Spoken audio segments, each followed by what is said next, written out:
बघा लक्ष द्या, आज आपण क्लास 7 चॅप्टर नंबर 2 मधील वनस्पती रचना व कार्य या धड्यातील काही भाग अभ्यासणार आहोत। मागील व्हिडिओमध्ये मी तुम्हाला फुलांचे वेगवेगळे पार्ट सांगितले होते। आज आपण पानांमध्ये कुठले कुठले वेगळे पार्ट आहे हे आपण अभ्यासणार आहोत। बघा लक्ष द्या, बघा पान काय, खोडाला पेराच्या जागी पाने असतात। जे खोड असते ना झाडाचं त्याच्या पेराच्या जागी असतात तुमचे पानं। आणि सामान्यतः ती माता पाने कशी असतात तर पसरट असतात, पातळ असतात आणि हिरव्या रंगाची असतात। कशी असतात पाने?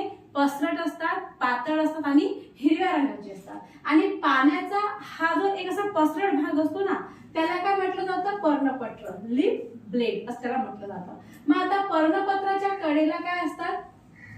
पर्णपत्राच्या कडेला पर्णधारा असं म्हटले जाते। आणि या प्रामुख्याने कशा असतात? सलग, खंडित किंवा मग कशा असतात? दंतेरी असतात। हे ज्या पर्णपत्राच्या ह्या ज्या म्हणजे ह्या ज्या पर्णधारा असतात ना या कशा असतात? या असतात सलग, खंडित किंवा दंतेरी असतात। आणि पर्णपत्राच्या पुढच्या टोकाला पर्णाग्र म्हणतात। पर्णपत्राचं जे काही पुढचं टोक आहे त्याला पर्णाग्र म्हटले जाते। यात काय असते? मुख्यतः निमुळते, टोकदार आणि गोलाकार असे 3 प्रकार पडतात। आणि काही वनस्पतीच्या पानांना देठ असतात तर काही वनस्पतीच्या पानांना मग देठ नसतात।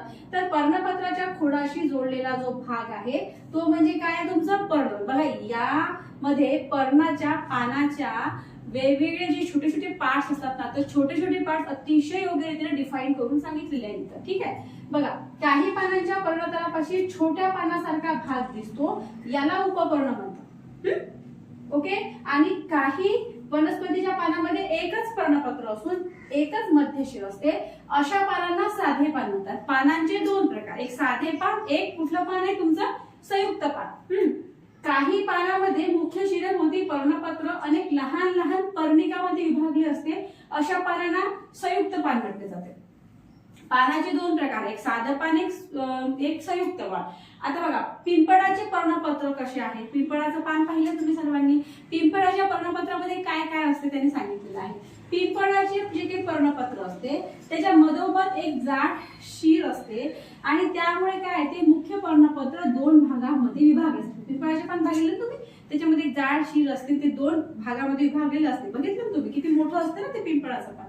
तर या मुख्य शिरेमध्ये, या मुख्य शिरेस, ठीक आहे, मुख्य शिरा असते शिरेस, उपशिरा फुटून त्यांची एका जागेस एक जाळी असे तयार होते आणि पिंपळाचे पर्णपत्र जे की आहे हे जाळीदार शिरविन्यास असणारे, तर मक्याचे जे पर्णपत्र आहे, मक्याचे पानं ते समांतर शिरविन्यास असणारे आहे।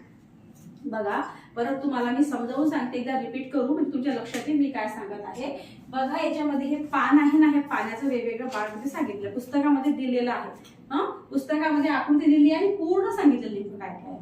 तर आपण काय काय बघितलं? आपण बघितलं बाबा की जे खोड असते, झाडाचं जे खोड असते त्या खोडाच्या जे काही पेर असते ना, खोडाच्या पेराच्या जागी पान उगवते। मग आता पानं कशी असतात? सामान्यतः ती कशी असतात? ती पातळ असतात, पसरट असतात आणि हिरव्या रंगाची असतात। एवढं लक्षात तुमच्या। पुढे बघा, आता पानाचा जो पसरट भाग असतो, पहिले तर आपण बघितलं की खोडाच्या पेराच्या जागी पाने असतात। मग आपण म्हटलं की पाने कशी असतात? पातळ असतात, पसरट आणि हिरव्या रंगाची असतात सामान्यतः, है ना। आणि त्याच्यानंतर मग पानाच्या जो काही पसरट भाग आहे, पानाचा जो काही पसरट भाग आहे त्या पसरट भागाला काय म्हटलं जातं? पर्णपत्र असे म्हटले जाते, लीफ ब्लेड असे म्हटले जाते। आणि ह्या पर्णपत्राच्या मग कडेला जे की कडा असतं ना त्याची, त्याला काय म्हटलं जातं? पर्णधारा म्हणतात। आणि या प्रामुख्याने कशा असतात? मग या प्रामुख्याने सलग असतात, खंडित असतात किंवा मग दंतेरी असतात। आणि पर्णपत्राचे जो काही पुढचं टोक असते ते एक, त्याला पर्णाग्र असं म्हटले जाते। आणि मुख्यतः कशी असतात? ते निमुळते असतात, टोकदार असतात किंवा मग गोलाकार असतात। आणि या जे हे आहे ना पर्णधारा त्या कशा असतात? सलग, खंडित किंवा मग दंतेरी असतात। काही अशा सलग असतात, काही खंडित असतात किंवा काही अशा असतात ना दंतेरी असतात। ठीक आहे, आता बघा काही वनस्पतीच्या पानांना देठ असते, काही वनस्पतीच्या पानांना देठ राहत नाही। ठीक आहे, आता बघा पर्णपत्राच्या खोडाशी जोडलेला जो भाग आहे तो म्हणजे काय? तुमचा पर्णतल आहे। आणि काही पानाच्या पर्णतलापाशी छोट्या पानासारखा एक जो भाग दिसतो ना त्याला काय म्हटलं जातं? त्याला उपपर्ण म्हटले जाते। आता काही वनस्पतीच्या पानामध्ये काय आहे? एकच पर्णपत्र असते आणि एकच मध्यशीर असते, म्हणून त्याला साधे पान म्हटले जाते। पानाचे 2 प्रकार, साधं पान, संयुक्त पान। साधं पान तुम्ही कशाला म्हणाल की काही वनस्पती पानामध्ये काय एकच पर्णपत्र असते, त्यामध्ये एकच मध्य शिर जाते, तिला म्हटलं जातं साधे पान. तर संयुक्त पान तुम्ही कशाला म्हणाल की काही पानामध्ये मुख्य शिरभोवती पर्णपत्र असून लहान लहान पर्णिकामध्ये ती विभागली असतात, अशा पानांना तुम्ही संयुक्त पान म्हणतात. हे बघा मी इथं लिहिलंय पान याचे दोन प्रकार, साधे पान आणि संयुक्त पान. आता पिंपळाचे पर्णपत्र कसे असते हे सांगितलेले आहे. तर पिंपळाच्या पर्णपत्राच्या मधोमध एक जाड शिर असते. पिंपळाचं पान पाहिलंय सर्वांनी, किती मोठं पान असते ते, त्याच्या मधोमध एक जाड शिर असते आणि त्यामुळे काय की मुख्य जे पर्णपत्र ते दोन भागामध्ये विभागल्यासारखे वाटते.